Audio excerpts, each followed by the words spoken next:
Hoy vamos a hacer un repaso. La idea primero es que me comenten si tienen dudas respecto a lo que hemos visto para ir resolviéndolas y hacer énfasis en un par de cosas que es relevante que sepamos. Entonces, primero empecemos con resolviendo las dudas que ustedes tengan, ¿vale?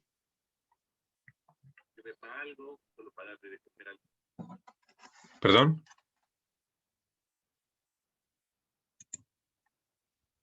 ¿Perdón?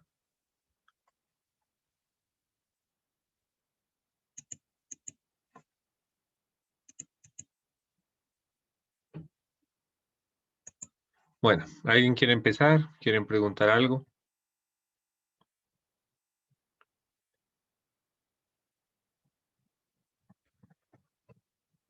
Doctor, Sí.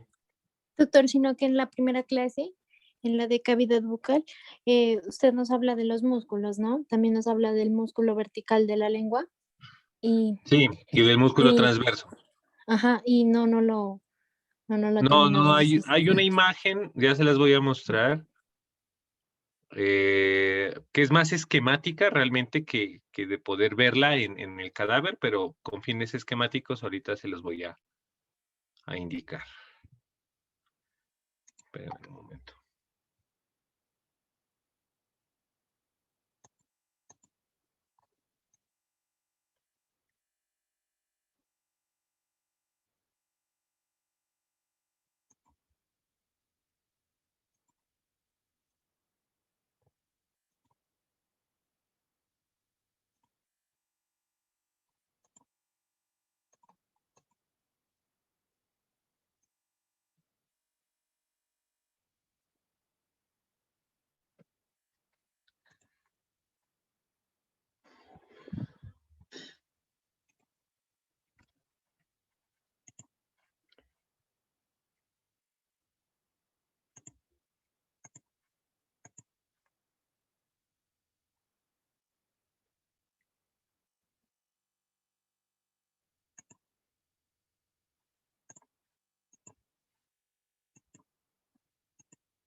Una imagen esquemática de la lengua, sí, como ustedes la miran aquí. Miramos el músculo estilogloso, miramos el músculo longitudinal inferior, miramos el músculo longitudinal superior, el hiogloso, sí, y el geniogloso. Ustedes se dan cuenta que entre el longitudinal inferior y el longitudinal superior va a haber un músculo. Aquí tienen unas líneas, creo que se ve mejor acá, tienen unas líneas en sentido vertical. Ese es el músculo vertical de la lengua, ¿vale? Está entre el longitudinal superior y entre el longitudinal inferior y el músculo estilogloso, es decir, entre el piso de la lengua y la parte superior o el músculo longitudinal superior de la lengua. El transverso lo vemos igual, pero en un corte coronal, donde miramos los dos músculos. Aquí había una imagen.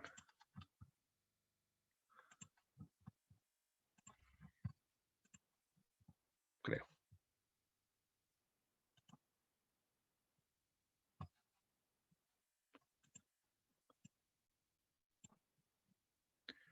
Creo que era acá.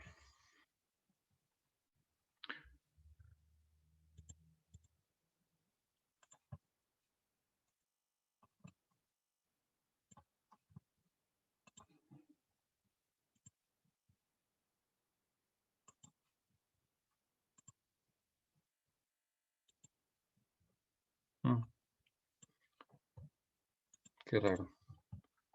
Hay una imagen acá en el Pro.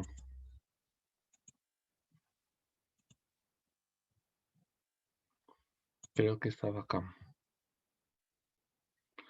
A ver.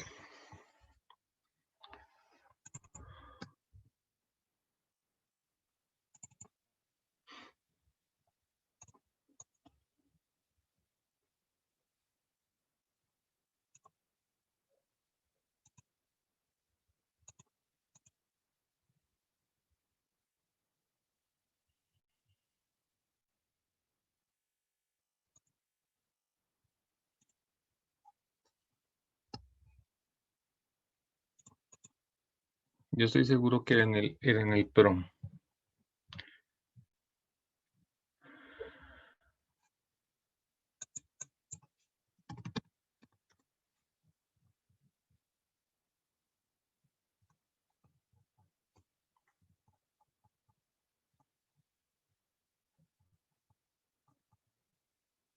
Ese es.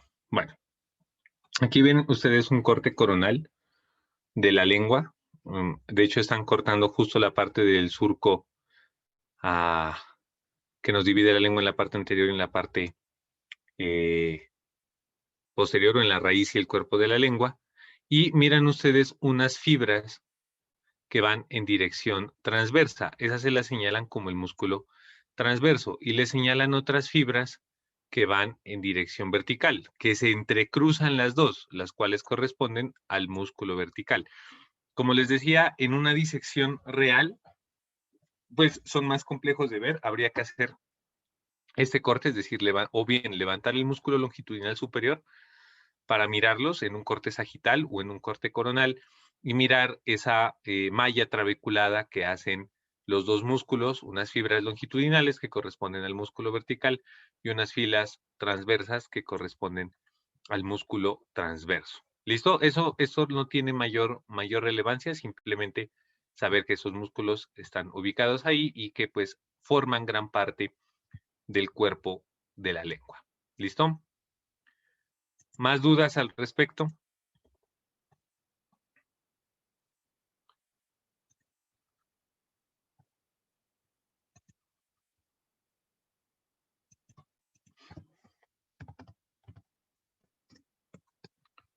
¿Sí se entiende lo de esos músculos o falta?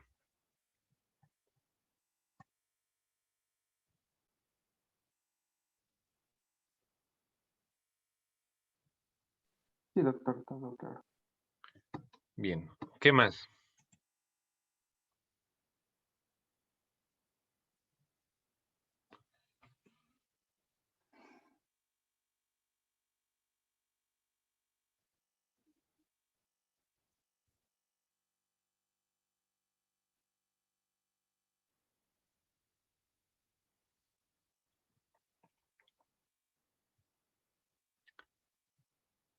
Doctor, Sí.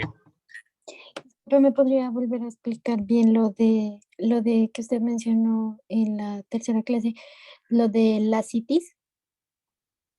Ah, bueno. Sí. Ah, vamos loca.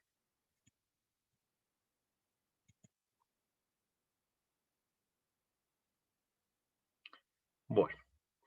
Nosotros decíamos que la cavidad abdominal, cuando nosotros mirábamos los músculos de la pared abdominal, decíamos que era una pared anterolateral que se compone por los rectos y el oblicuo externo, el oblicuo interno, el transverso del abdomen y posteriormente por los psoas, el psoas ilíaco mayor y menor inconstante y el cuadrado lumbar. Esa era la pared muscular.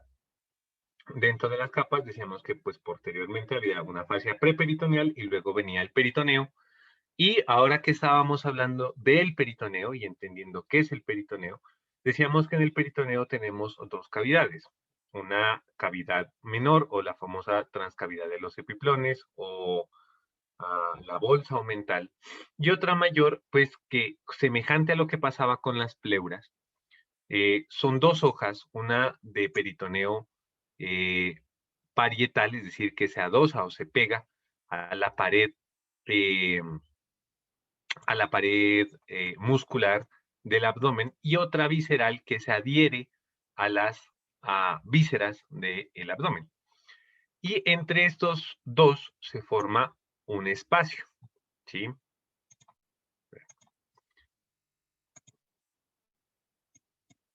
Sí, o sea, entre estas dos hojas, miren, acá ven ustedes la hoja, ¿sí? Una hoja, bueno, acá hablan de un pliegue, pero todo esto que ustedes les están marcando en azul es el peritoneo. Ustedes se dan cuenta que tiene dos hojas, una hoja que se adhiere a la pared abdominal, la parietal, y otra a las vísceras, que se llama visceral. Entre ellas, ustedes se dan cuenta que hay un espacio. Semejante a lo que pasaba con las pleuras, nosotros decíamos que ese espacio es un espacio entre comillas virtual, porque la cantidad de líquido que produce el peritoneo son aproximadamente 50 mililitros, que es una cantidad muy pequeña para todo el diámetro que tiene el abdomen y que es una cantidad suficiente para que el peritoneo cumpla su función. Ese líquido peritoneal tenía dos funciones. Semejante a lo que pasaba con el líquido pleural, es evitar el cizallamiento o disminuir la fricción entre las dos hojas del peritoneo para que cuando las vísceras se muevan, éstas presenten pues un menor rozamiento.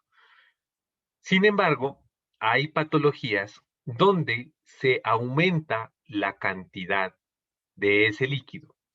Cuando se aumenta la cantidad de ese líquido y este espacio aumenta, es decir, se llena la cavidad peritoneal, bien sea la menor o bien sea la mayor, o las dos, porque si ustedes saben que están comunicadas, cuando se llena de líquido hay una mayor o bien producción, o bueno, ahorita profundizamos un poquito en las causas. Cuando esto ocurre, se denomina ascitis. Cuando ocurría en el tórax, nosotros decíamos es un derrame pleural, es un hidrotórax. Cuando esto ocurre en el peritoneo, decimos hay ascitis. Ahora, ¿qué se puede acumular en el peritoneo? Muy parecido a lo que se acumula en la pleura. Si se acumula líquido, líquido peritoneal, entonces hablamos de ascitis. ¿Listo? Hablamos de ascitis.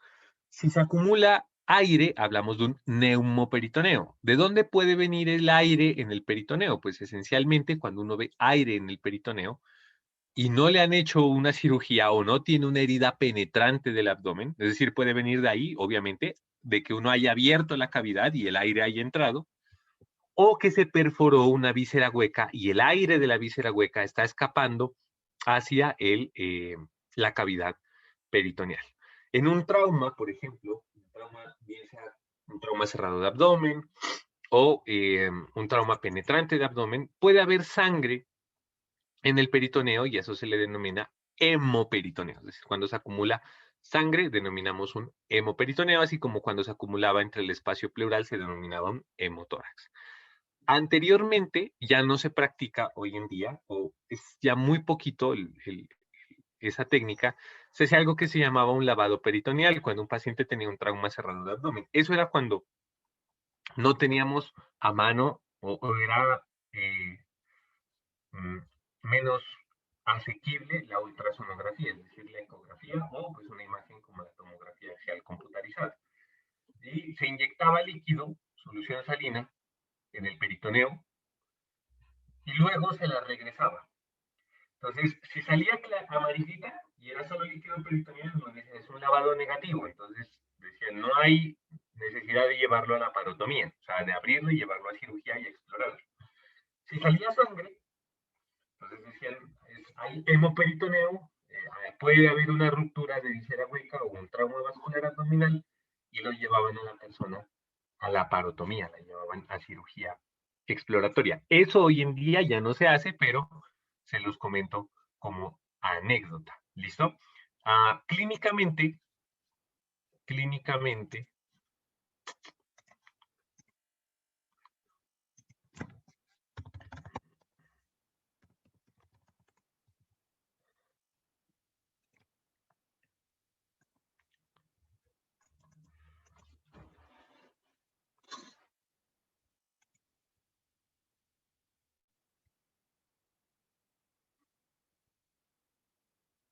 a ver si carga esa cosa.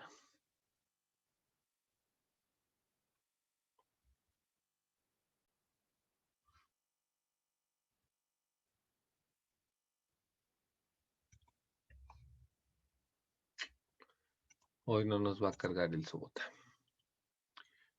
Bueno, clínicamente la ascitis se ve así. Miren, un abdomen hinchado, globoso, la persona se la ve bien barrigoncita, ¿sí? Y tiene unas características. Miren ustedes la imagen que les proyectan acá. Acá están las vísceras, aquí vendría el peritoneo visceral y acá estaría el peritoneo parietal y en medio se acumula el líquido ascítico. Obviamente por gravedad, cuando la persona se para, pues el líquido va hacia la parte baja del abdomen. Aquí miren, les están señalando el peritoneo parietal. Acá pues obviamente debería estar el peritoneo visceral. Una de las causas importantes de las que nosotros hablábamos de ascitis era la hipertensión portal. Entonces, para eso era que quería el atlas del Sobota, porque decíamos que una de las causas frecuentes de ascitis es la cirrosis hepática. La cirrosis hepática consiste en el reemplazo del tejido normal, ¿sí? Glandular y vascular y ductal del hígado por tejido fibrótico. Cuando se acumula ese o cambia ese líquido, perdón, el parénquima hepático, decíamos que se cierran.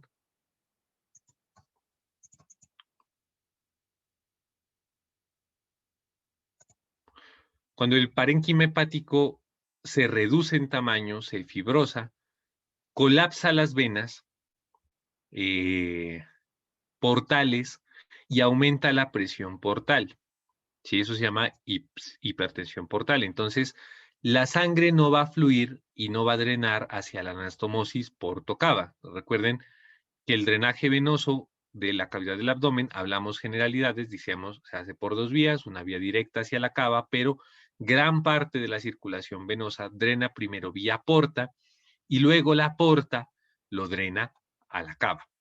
Cuando la porta se obstruye, por ejemplo, en la cirrosis hepática, porque el hígado al fibrosarse cierra o esclerosa esos vasos venosos, dificulta el retorno de la sangre venosa hacia la porta, o por ejemplo porque se trombosa la vena porta, es decir, se forma un trombo, un coágulo dentro de esa vena, se impide o se dificulta la circulación venosa ascendente, que es lo que debe ocurrir.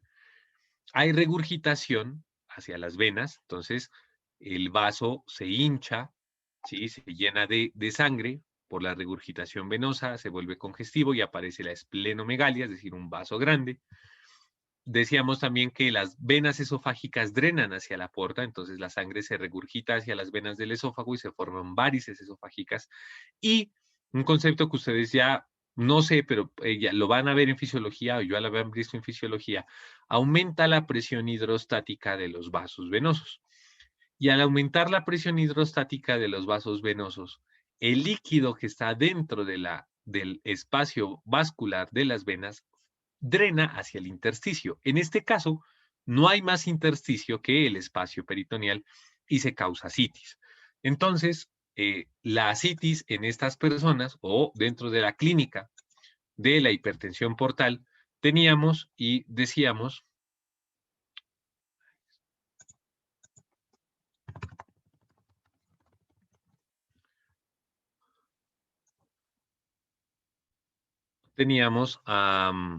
Por aquí debe haber alguna imagen.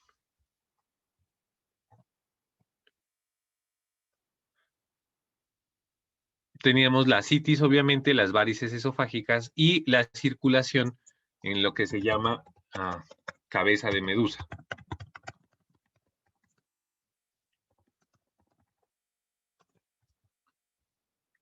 Miren. ¿Sí? Entonces, esta es la clínica de la hipertensión portal. La persona presenta citis, se agranda la cavidad abdominal a expensas de líquido y miramos circulación venosa colateral en la pared abdominal que asemeja, como les decía, la cabeza de una medusa. Entonces parece que la cabeza estuviera acá. Les digo que no sé, yo les digo tentáculos, si estoy mal, me corrigen, y parece que fueran los tentáculos de la medusa los que estuvieran bajando. Entonces se concentran las venas en un área que es la cabeza y luego van bajando como si fueran los tentáculos de una medusa. Esto son los signos clínicos de la hipertensión portal. No es la única causa de ascitis. Hay más causas de ascitis. Entonces, otra causa de ascitis es que aquí en este espacio, en el peritoneo, ¿sí? Miren, acá se ven también las dos hojas. Esta imagen nos sirve para explicar esto, que es la bursa o la bolsa menor o la transcavidad de los epiplones o el saco mental. Ah, pero nos sirve para explicar el peritoneo en general. En el peritoneo, y lo hablábamos, una de las cosas buenas y malas del peritoneo es que comunica toda la cavidad abdominal. Decíamos que parte de la función del líquido peritoneal, aparte de disminuir esa fricción entre los tejidos por medio del líquido, era que este líquido también tenía macrófagos y servía para defender al resto de la cavidad abdominal de infecciones, porque en la cavidad abdominal hay mucha translocación bacteriana por la alta carga que presenta de bacterias el tracto gastrointestinal. Sin embargo, por ejemplo, cuando hay un tumor, decíamos, especialmente tumores ováricos, tumores del colon, tumores gástricos, tumores del intestino, esos tumores pueden hacer metástasis vía venosa, especialmente o vía linfática, al peritoneo. Entonces hacen siembras de tumores en el peritoneo. A eso se le denomina carcinomatosis peritoneal. Esos focos metastásicos de tumor pueden producir líquido, ¿sí? Por varias razones, porque generalmente los tumores son vascularizados, entonces aumenta el flujo de vasos hacia esa área y aumentan también la permeabilidad capilar y generan respuesta inflamatoria. Eso hace que se genere líquido. La ascitis, por ejemplo, si uno tiene un paciente con un tumor gástrico y presencia de ascitis, solo por la presencia de la ascitis ya se considera que ese tumor es un estadio 4, es decir, es un tumor inoperable e incurable. Y hay que tener cuidado cuando, por ejemplo, hay un tumor de ovario. Una de las grandes y principales manifestaciones de los tumores de ovario que lastimosamente generalmente no se detectan a tiempo es la ascitis. Esas ascitis, cuando uno sospecha un tumor de ovario, no deben drenarse. ¿Por qué no deben drenarse? Porque si la ascitis es localizada, hay chance o probablemente todavía exista chance de curación del tumor. Si yo entro con una aguja y saco el líquido, esas células neoplásicas pasan a la cavidad peritoneal y a la pared abdominal, van a hacer siembras, se van a diseminar y yo convierto inmediatamente un tumor que podría haber sido localizado a un tumor diseminado. ¿Por qué? Porque como ya decíamos, el líquido pues en el espacio peritoneal está constantemente moviéndose por obvias razones, comunica toda la cavidad abdominal y pues facilita la diseminación, en este caso, de tumores y también suele hacerlo de infecciones. ¿Listo? ¿Quedó claro lo de la citis o hay alguna otra duda al respecto? No, doctor, quedó claro. Muchas gracias. Bien. ¿Qué más?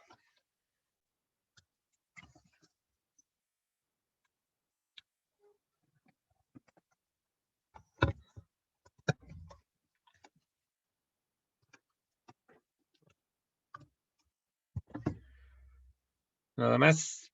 Bueno, vamos a hacer entonces. Por cierto, antes de pasar al pequeñísimo y veloz repaso que vamos a hacer, ¿cuándo vamos a hacer el examen?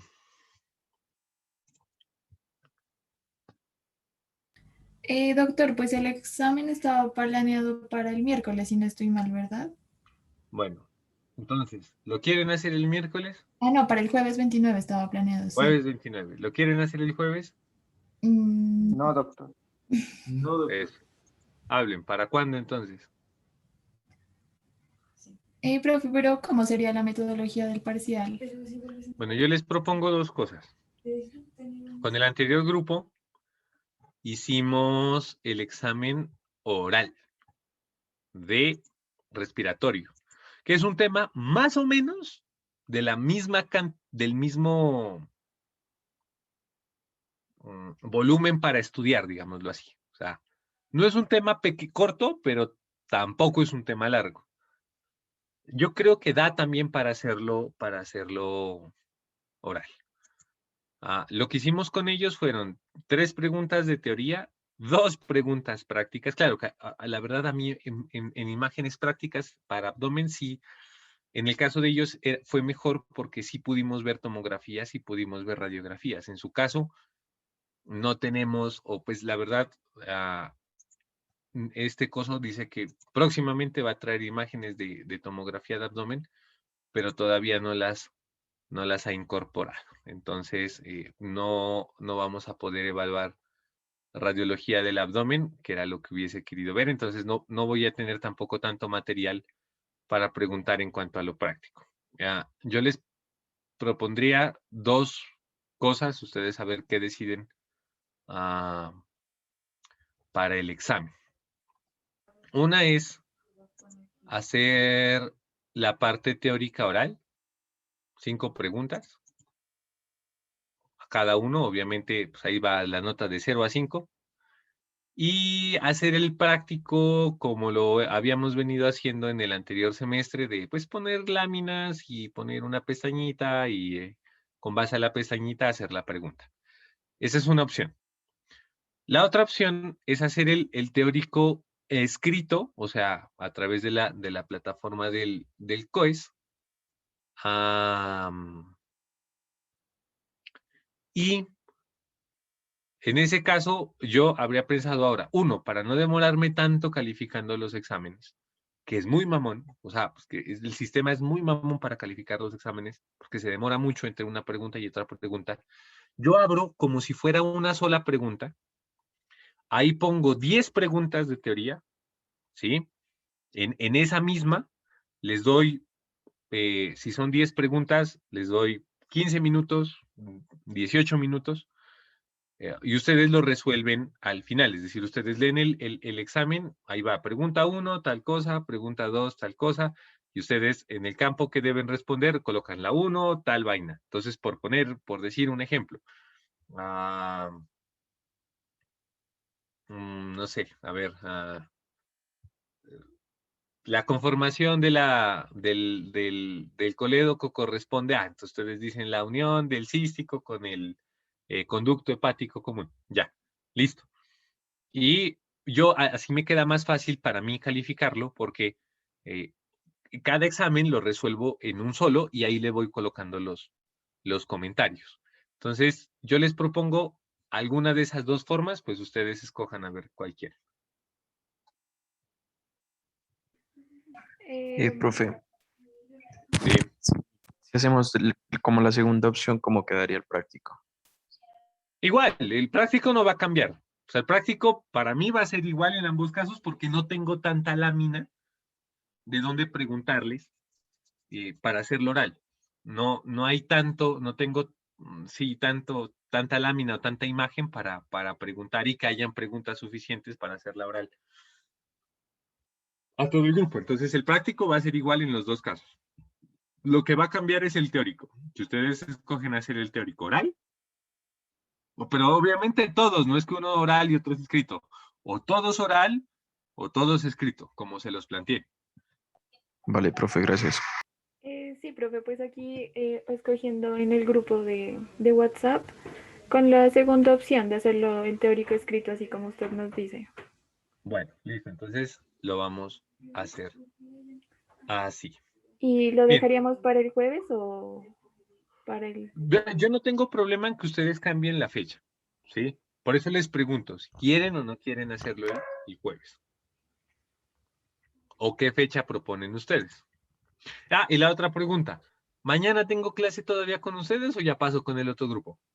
No, profe, pasa con el otro grupo porque a mí Sebastián ya me dijo que mañana nuestro grupo inicia con la doctora Viviana. Ya veo. Profe, ¿lo podría dejar posponer el parcial para el sábado? Es que estamos como con muchas cosas y así, no Sí, sé. yo no tengo problema en hacerlo el sábado. Sí, entonces para el sábado mejor. Listo, entonces lo dejamos Pero, para doctor, el... creo que es bueno creo que en la tardecita porque en la mañana Sí, en tenemos la clase tarde, de de hecho en la fisiología. mañana no, en la mañana no puedo, Ah, listo, gracias. en la tarde. Bien, bueno, entonces queda para el sábado 1 de mayo, que es festivo. Pero bueno, hacemos el examen ese día. Bien, vamos a hacer un repaso flash de lo que hemos visto para acordarnos de ciertas cosas. Miren, acá tenemos una imagen de la cavidad bucal. Nosotros cuando miramos cavidad bucal decíamos, bueno, externamente hablamos de ella, decíamos, es como semejante a la cavidad nasal, tiene una forma cuadrangular, tiene un piso que está compuesto por un techo que está compuesto por dos estructuras, que es el paladar duro, compuesto por la lámina o las apófisis palatinas del maxilar, si ustedes las ven aquí, y las láminas horizontales del palatino. Acá se las alcanza a ver. Y esto va a representar la espina nasal posterior y el borde de las láminas horizontales del palatino y la porción inferior de las apófisis pterigoides, el límite posterior del paladar duro, e inmediatamente aquí se va a insertar una membrana de tejido músculo mucoso que denominamos el paladar blando o el velo del paladar, que en su centro tenía una estructura que era la úvula y que tenía 5 músculos. Ahora vamos a ver si tenemos alguna imagen para repasarlos. El tensor del velo del paladar, el elevador del velo del paladar, la úvula, el músculo palatogloso y el músculo palatofaringio, que entre los dos se forma un arco en medio del cual se ocupa la tonsila palatina. Hasta ahí no tenemos dificultades. El piso de la boca, que está compuesto por la lengua, la glándula sublingual, y el piso verdadero de la boca, que estaba, decíamos, compuesto por estos músculos, que son el músculo genioioideo, el músculo digástrico, debajo del genioideo, y el músculo miloioideo, formando la verdadera pared muscular del piso de la boca. Hablábamos que en medio pues estaba la lengua, entonces de la lengua, perdón, a ver si definitivamente se varó el sobota, a ver si podíamos verlo de boca ahí, para revisar las imágenes de ahí.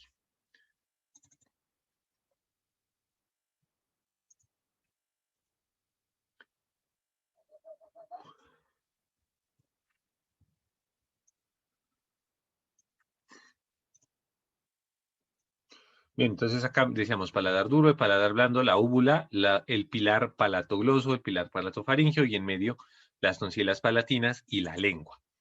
¿Listo? Antes de pasar a esa parte, entonces, de la lengua, entonces decíamos la lengua está dividida en dos partes a través de un surco que se llama el surco terminal, que tiene una forma de V o de V corta que nos va a separar la lengua en dos porciones, una que denominamos la raíz, que es la porción posterior, que tiene una posición en la lengua en conexión directa con la orofaringe en su porción anterior y tiene una forma o una posición vertical respecto al cuerpo. Luego, delante del surco terminal, teníamos lo que denominamos el cuerpo de la lengua, evidentemente anterior y acostado, es decir, tiene una posición horizontal sobre el cuerpo. Tenemos aquí en el surco terminal encontramos un foramen que denominamos el foramen ciego. Posterior al surco terminal encontramos un aglomeración de un conjunto de tejido linfoide al cual denominamos la tonsila lingual, compuesta pues por los nódulos linguales. A los lados, en la raíz, encontramos el arco palatogloso y posteriormente el arco palato-faríngeo. En medio de los dos, como ya habíamos mencionado, la tonsila palatina.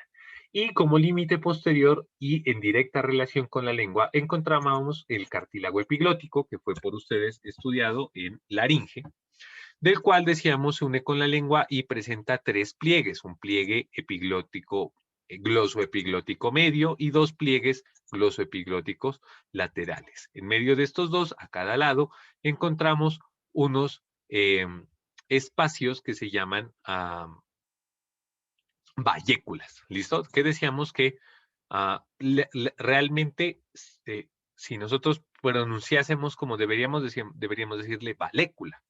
Sin embargo, pues Doctor, todos lo conocemos, ¿sí? doctor, las valléculas son las que usted dice las digestivas, ¿no? Que se formaban por el pliegue glosoepiglótico medio y los laterales, ¿no? Sí, correcto. Sí, el pliegue glosoepiglótico medio y laterales, y en medio de los dos, ese espacio entre la epiglotis y la lengua, lo denominamos vallécula. ¿Listo? Decíamos que la lengua presenta, es un órgano relacionado con la deglución, porque los movimientos de la lengua empujan la comida hacia atrás y nos permiten deglutirla o tragarla.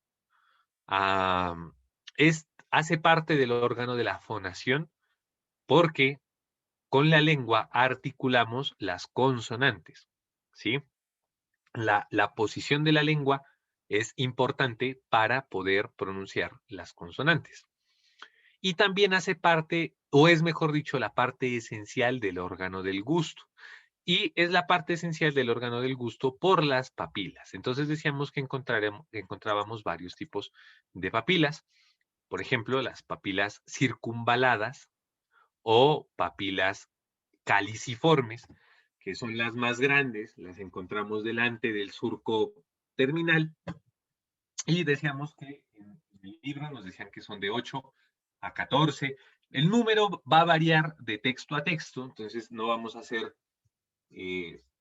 a casarnos con un número si ustedes lo leen diferente en algún texto y es válido, no vamos a ser neuróticos con eso. En el Rubier, en el Pro y en la Grey difieren en ciertos aspectos, entonces no vamos a ser problemáticos con eso, ¿listo? Decíamos que encontrábamos otro tipo que son las foliculares que se encuentran especialmente en el centro del cuerpo de la lengua, que teníamos otras que son las fungiformes, que las fungiformes se van a ubicar generalmente hacia el vértex y los lados de la lengua, es decir, en el ápex y en la cara lateral de la lengua, y en la porción lateral y posterior de la lengua íbamos a encontrar las famosas papilas foliadas. ¿Listo? Eso es la imagen en cuanto a la lengua. Decíamos que eso es en cuanto a su vista superior. Y en cuanto a su vista inferior, aquí está.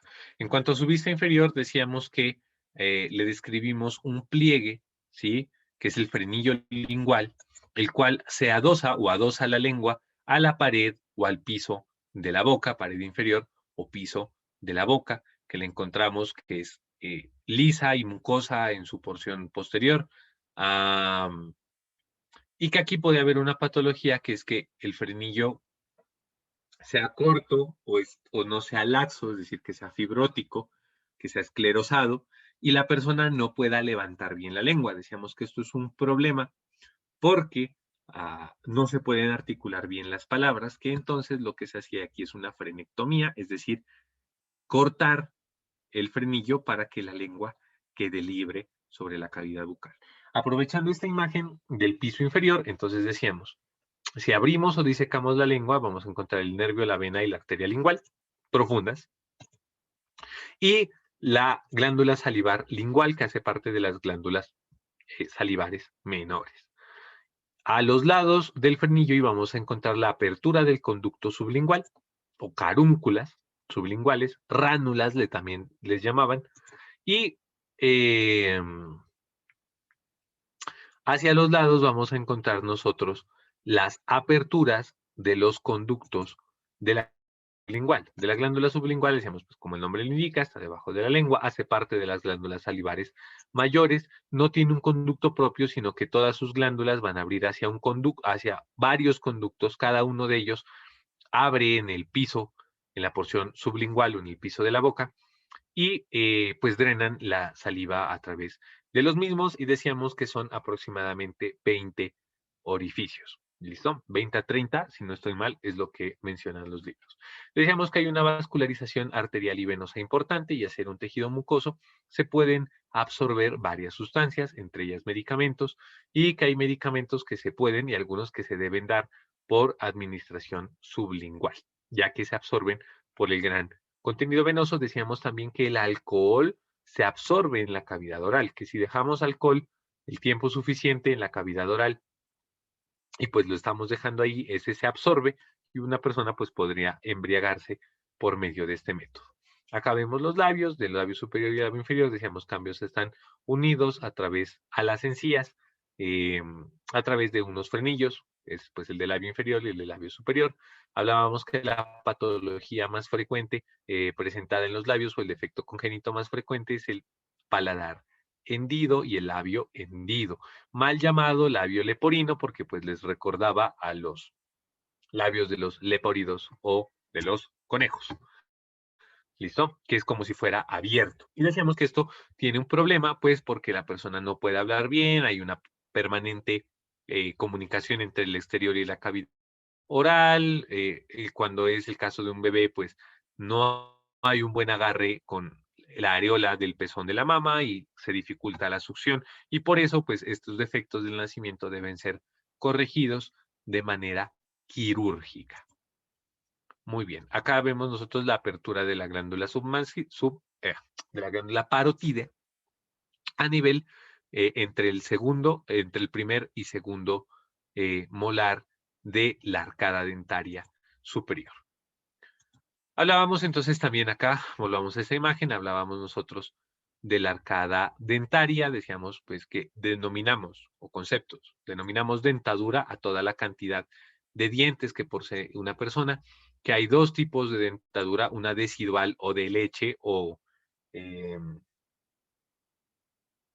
primaria, y una posterior que es permanente. Entonces decíamos que en el niño son 20 dientes o 22 dientes, y en el adulto son 32, ¿vale? Veamos esta imagen de nuevo del néter. Aquí está. Entonces, miren, la dentadura del niño, abajo, que son 20 dientes, efectivamente. Y decíamos que lo más relevante de tener en cuenta en cuanto a la dentadura decidual o de leche es el orden con el cual aparecen los dientes. Entonces decíamos que generalmente el primero en aparecer es el incisivo central inferior, posteriormente el superior, y van apareciendo casi que en ese orden, inferior, superior y hacia los lados, como ustedes se dan cuenta aquí, y tener en cuenta las edades más o menos de aparición, que eso se los van a preguntar en pediatría, y también los papás cuando el niño nazca, lo lleven a control de crecimiento y desarrollo y les digan que sí es normal que todavía no le hayan salido los dientes cuando ya tiene 5 meses. Entonces decirles cuál es la edad promedio en la que pueden aparecer los dientes y que es normal. Y pues decíamos que posterior obviamente se van cayendo y que casi que en el orden que aparecen se van cayendo y van apareciendo los permanentes.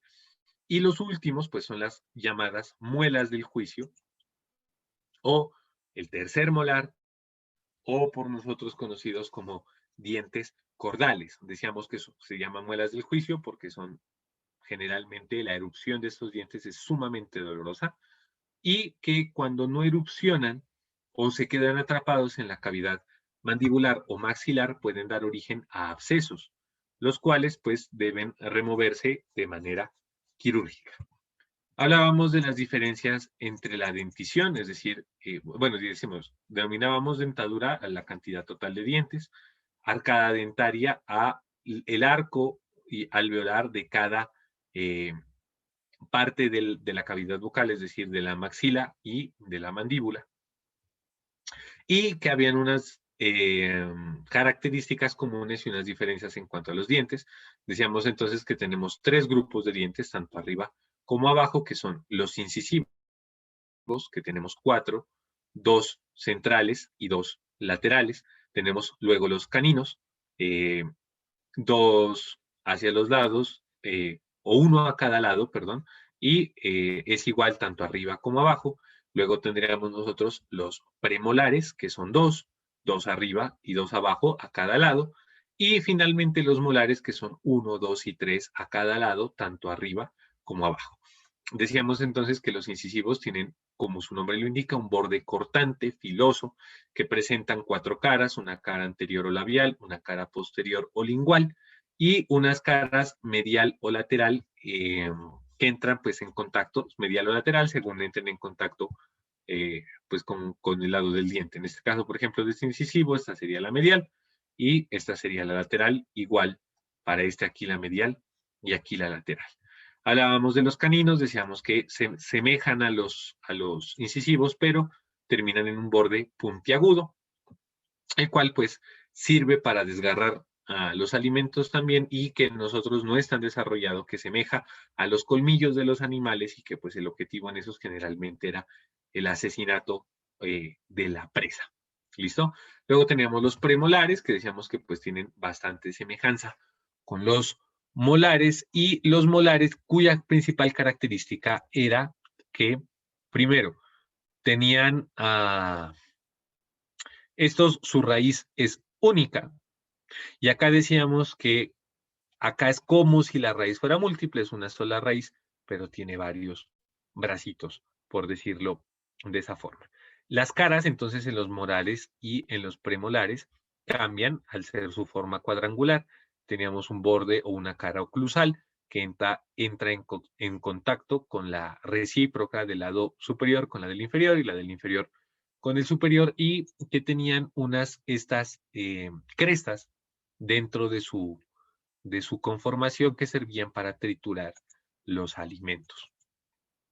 Entonces, acá decíamos que nos mostraban aquí que es una raíz múltiple, pero decíamos que para nosotros los vamos a dejar hasta los premolares como única y solamente a los molares como múltiples. Hablábamos de las partes del diente, decíamos que son 3 partes: la superior, que se llama corona, la inferior, que se llama raíz, y el punto donde la corona se une con el cemento, que se llama el cuello del diente. Decíamos que la principal patología que se presenta en los dientes son las caries, que son resultado de la placa bacteriana que se adhiere a los dientes y daña. La caries es el daño de las estructuras duras del diente. La estructura dura del diente, entonces, es el esmalte y la dentina. ¿Listo? Que son las capas más externas del diente, y inferior a ellas encontramos la pulpa. Decíamos que la caries, al dañar y penetrar estos tejidos, puede llegar a producir una pulpitis, que es la inflamación de la pulpa, y que en este nivel se puede producir un absceso, en cuyo caso se drena de forma quirúrgica, que puede producir tanto dolor, la afección pues de la pulpa, porque ahí es donde está el nervio, la rama del nervio alveolar, que es el nervio dental. ¿Listo?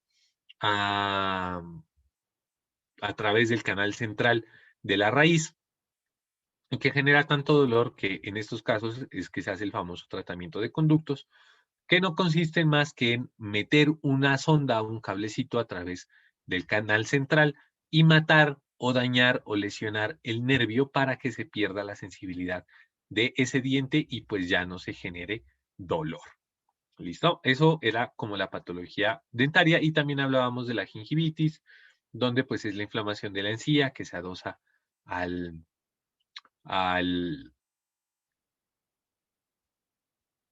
diente, y que la principal problema es que se vaya resorbiendo la encía, vaya mostrando más porción del cuello hasta que finalmente eso se atrofie, el cemento se dañe y el diente se caiga. Bien, eso es en cuanto a cavidad. Hablábamos entonces de los músculos de la lengua, o bueno, de la cavidad oral. Entonces teníamos la parte externa, los labios, el espacio que queda entre los labios y los dientes, al cual le denominábamos nosotros vestíbulo. Entonces, esta área de aquí la denominamos nosotros vestíbulo. Esta, que es la cavidad oral propiamente dicha, ya hablábamos del techo y ahora hablábamos del suelo. Entonces encontramos la lengua, acá el músculo longitudinal superior, que decíamos es el único impar de los músculos de la lengua, y luego vienen los músculos pares, acá ven ustedes el músculo palatogloso, ustedes ven aquí el músculo estilogloso, acá ven el longitudinal inferior de la lengua, aquí ven ustedes el músculo hiogloso, y acá ustedes ven el músculo geniogloso. ¿Qué resolvimos respecto al vertical y el transverso de la lengua? Que en este corte no lo podemos ver a menos que se levante el longitudinal superior, o pues hagamos un corte sagital completo de la lengua, o un corte transverso o coronal, perdón, un corte coronal, para pues verlo desde una vista antero-posterior. Acá tenemos la inervación y la irrigación, cosa pues en la que no vamos a entrar en detalle. ¿Listo? Ah, miren, aquí tenemos un corte coronal y miramos aquí entonces el músculos vertical y transversos de la lengua. ¿Sí los ven? Y parece que así hicieran una malla, como ya nosotros lo mencionamos. Bien, entonces ustedes se dan cuenta, acá está el cuerpo de la lengua, la raíz de la lengua, la glándula sublingual. Miren cómo la glándula sublingual, como la glándula sublingual tiene varios conductillos y esos van a terminar abriendo en la porción sublingual, como el nombre lo indica, o en el piso de la boca.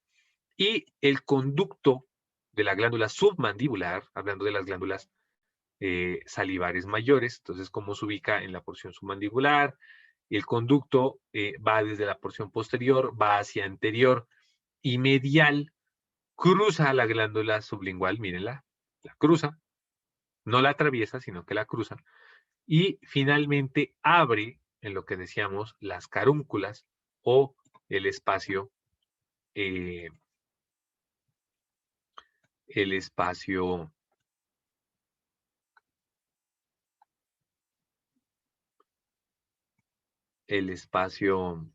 sublingual.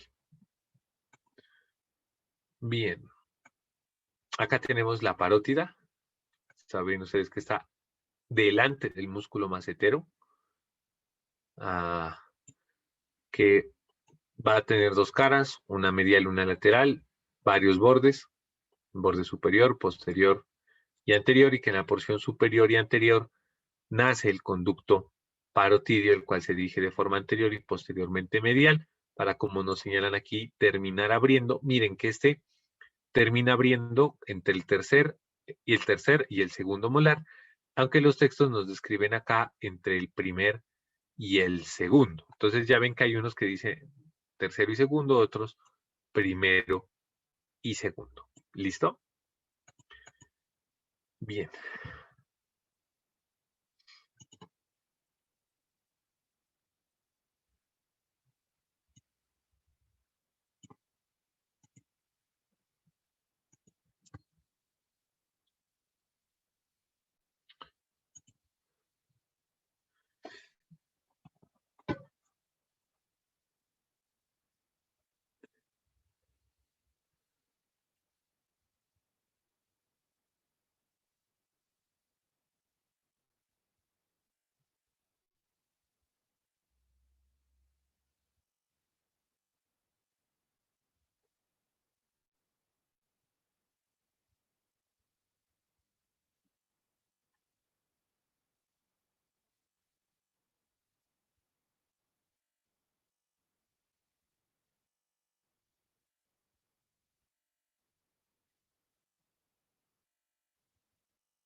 Bueno, acá vamos entonces a ver lo que es el esófago y la faringe.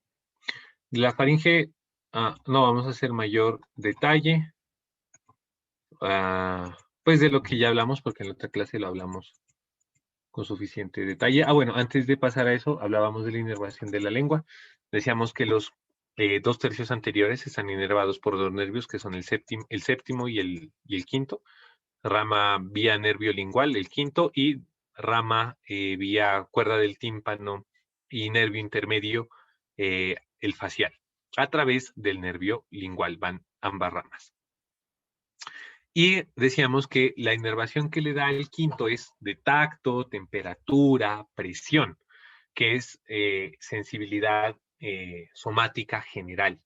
Mientras que la sensibilidad visceral especial la da el séptimo, es decir, los 2/3 anteriores de la lengua se perciben el gusto por medio del séptimo par, ¿vale? Por medio del séptimo par. Y decíamos que también la inervación del área posterior de la lengua, que también puede tener un área gustativa por medio de las papilas circunvaladas, es vía nervio glosofaringeo a través de ramas del nervio lingual. Y que la inervación somática general, o la sensibilidad somática general, es a través del nervio vago. Ya saben que en cuanto, por eso es inervaciones aferentes, o sea, sensitivas. Ya saben que en cuanto a la inervación motora, dijimos, todos los músculos de la lengua están inervados por el músculo, por el nervio hipogloso, que es el 12º par. ¿Listo?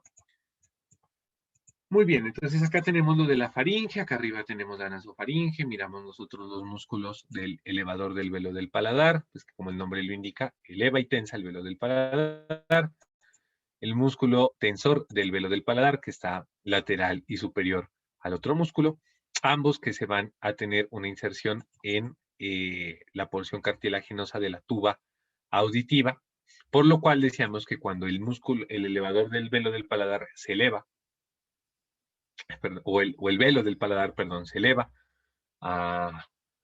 se amplía o se abre la tuba auditiva y igual a las presiones, y por eso es que cuando bostezamos se nos destapan los oídos.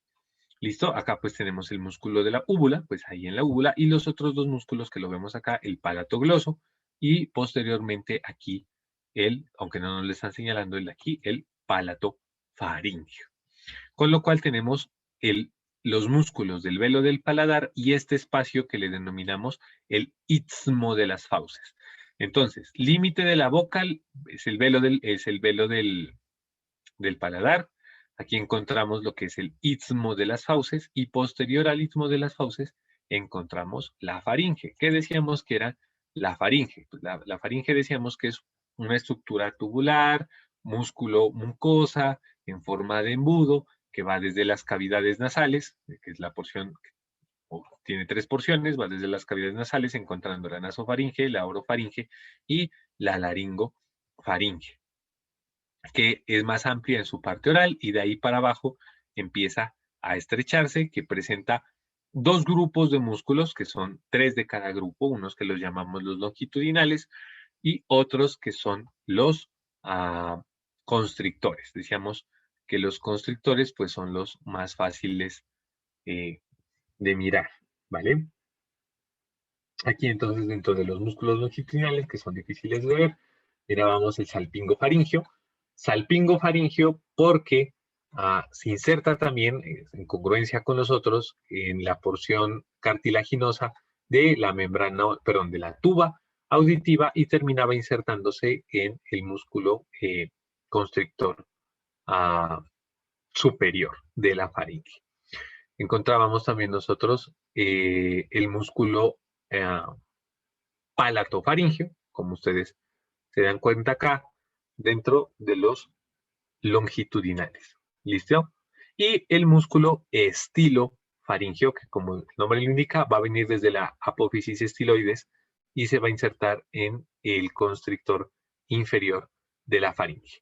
Estos son los 3 músculos longitudinales de la faringe y luego mirábamos nosotros los músculos constrictores. Acá los vemos. Entonces, hablábamos del superior que tiene 4 partes, ya dijimos cuáles eran, medio que tiene 2 partes, también ya dijimos cuáles eran, e inferior que tiene 2 partes, que también dijimos cuáles eran, pero por nombrarlas aquí, tirofaringea y cricofaringea. Y debajo de ella casa la cricofanilla. Debajo de ello ya encontramos nosotros lo que es el esófago. Entonces, acá vemos nosotros el esófago en su porción cérvico-torácica. Mírenlo.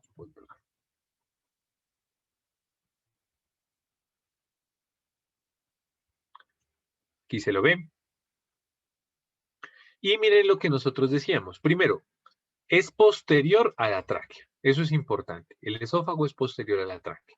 Pero no es completamente longitudinal. Decíamos que la aorta va a llegar aquí, el arco aórtico, y desplaza la tráquea hacia la derecha, desplaza también el esófago hacia la derecha. Entonces miren que cuando va entrando lo vemos desplazándose hacia la izquierda, hacia la derecha, perdón, y una vez pasa el diafragma, empieza a tirarse hacia la izquierda para terminar adosándose al estómago en la porción del cardias gástrico. ¿Listo? Muy bien.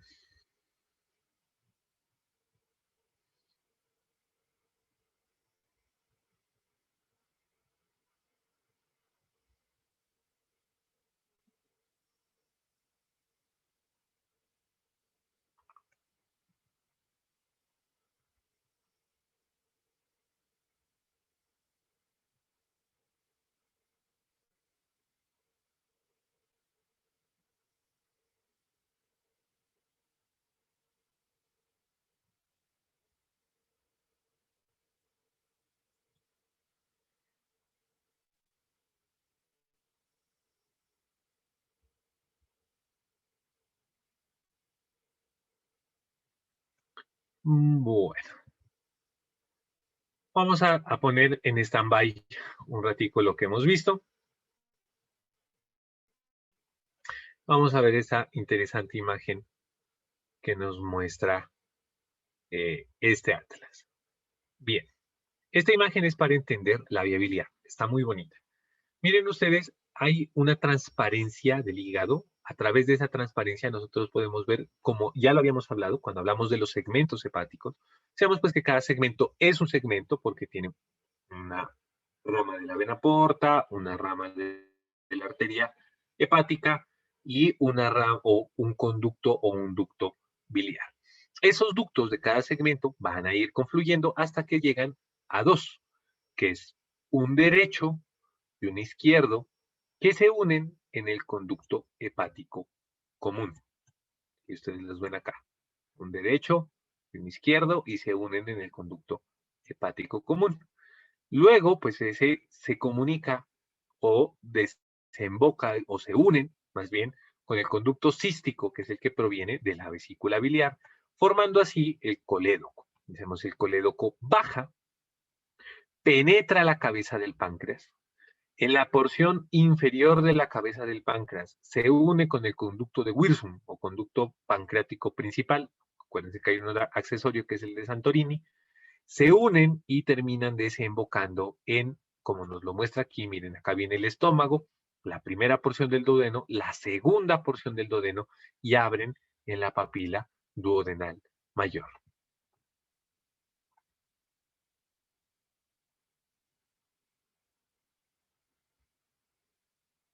Acá vemos la vesícula que decíamos se compone de un fondo, un cuerpo y un cuello. Aquí en el cuello, que suele haber una dilatación que se llama la bolsa de Hartmann. Y acá que viene el conducto cístico, ¿vale? Entonces, como lo estábamos viendo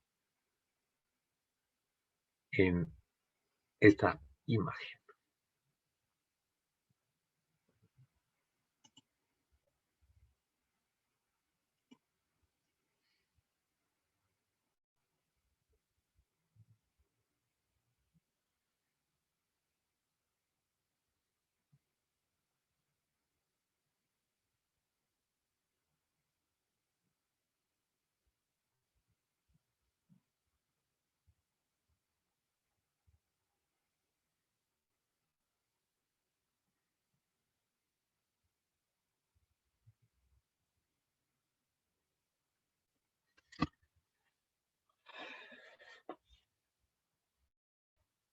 Bien, esta imagen que ya la habíamos visto, entonces acá vemos el hígado, ocupando la parte superior el hipocondrio derecho y parte del epigastrio, el ligamento falciforme, dividiéndolo en dos lóbulos, un izquierdo y un derecho, y acá vemos el ligamento redondo, vesícula biliar, y acá estamos viendo el colédoco.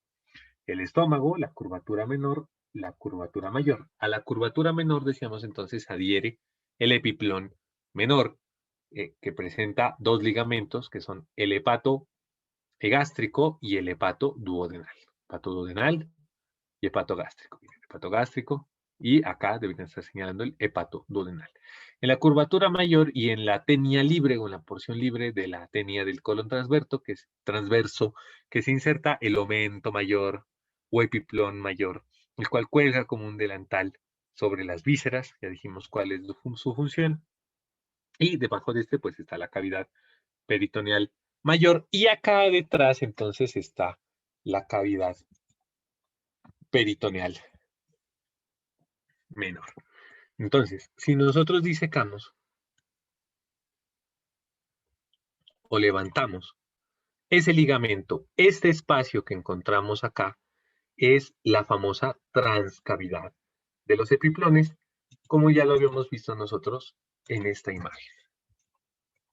Esto que es un corte axial, pues ven ustedes acá la pared anterior, los rectos abdominales, ¿sí? La línea alba, debajo de la fascia preperitoneal, el peritoneo, y miren, cámara gástrica, esto es estómago, esto es vaso, esto es páncreas. Entonces decíamos, el peritoneo llega hasta aquí.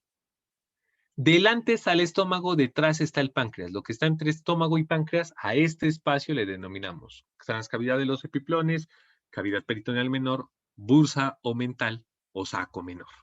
¿Listo? Regálenme un momento, por favor, y ya vuelvo.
Bien, entonces tenemos acá, como decíamos, la cavidad abdominal, tenemos el hígado, el estómago, quitábamos los ligamentos del aumento menor y encontrábamos la transcavidad de los epiplones. Bien, un dato importante que me había olvidado mencionarles aquí respecto a la vía hepática, o a la vía biliar, mejor dicho, es que obviamente la bilis se drena a través de este conducto al intestino delgado. Un dato relevante es que quien le da el color a las heces es las sales biliares. Por eso tienen ese color amarillento o negro amarillento. Negro no, perdón, negro son melenas. Verde oscuro, verde claro. Cuando las heces son pálidas a blancas, un poco blanco a pálido, eso se denomina acolia. Asincolia color, acolia. Ese dato es relevante y cuando hay acolia, pues hace sospechar obstrucción de la vía biliar. de cualquier tipo. Entonces, ya lo hablábamos cuando nosotros vimos patología de la vía biliar. Decíamos que las dos principales fuentes de obstrucciones son un cálculo, ¿sí? Un cálculo puede provocar pues que se obstruya la vía biliar o un tumor de la vía biliar. Que esto nos va a generar una clínica, ya decíamos que se caracteriza por ictericia. Ictericia decíamos que era el color amarillo en las escleras y en la piel, producto de la acumulación de bilirrubina en estos tejidos.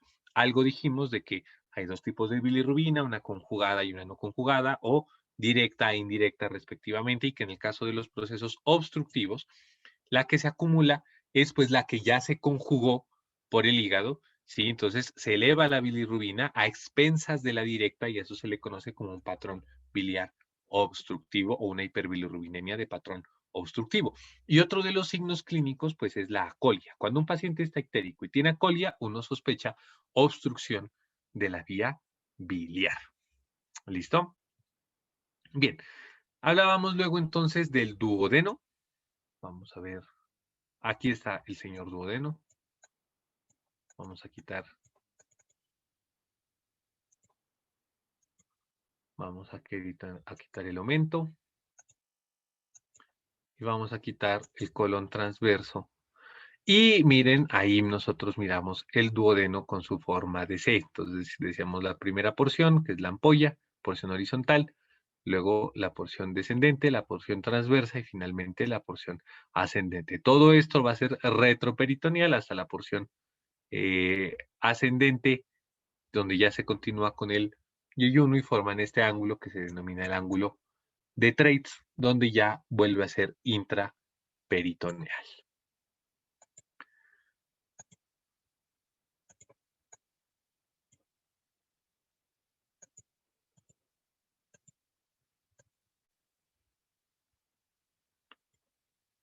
Bien, vemos entonces, acá no vamos a hablar ahorita del intestino delgado, eso es muy simple, ustedes ya lo vieron. Hablábamos acá de la válvula ileocecal, ¿sí? Acá tenemos entonces el ciego, miren.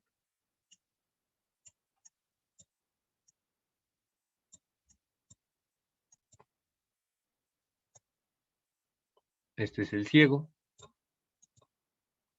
En el ciego nosotros decíamos que describimos la unión ileocecal, la apéndice vermiforme. Hablábamos de la patología apendicular y dentro de la patología apendicular, una de las partes relevantes de las que nosotros hablábamos era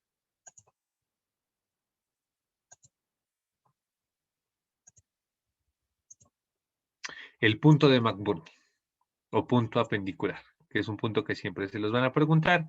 Decíamos que se traza una línea de la espina ilíaca anterior y superior hacia el ombligo y el punto donde se une el tercio externo con los 2/3 internos corresponde al punto de McBurney, que el dolor en esta área es sugerente o sugestivo de apendicitis aguda. El resto del colon, pues miramos los pliegues semilunares, entre cada pliegue semilunar las austras, naciendo desde el apéndice vermiforme las tenias, que son 3, una anterior que se va a corresponder como la tenia libre, y otras que son posteromedial y posterolateral, el colon transverso, el colon descendente, el colon sigmoides y finalmente el recto. Y bien, hemos hablado entonces de un pequeño resumen rápido sobre lo que es el aparato digestivo desde la cavidad oral, la faringe, el esófago, estómago, intestino delgado, grueso y glándulas anexas. Aunque aquí nos faltó el páncreas, pero hablamos en detalle eso en la anterior clase. ¿Alguna duda más? ¿Alguna pregunta más?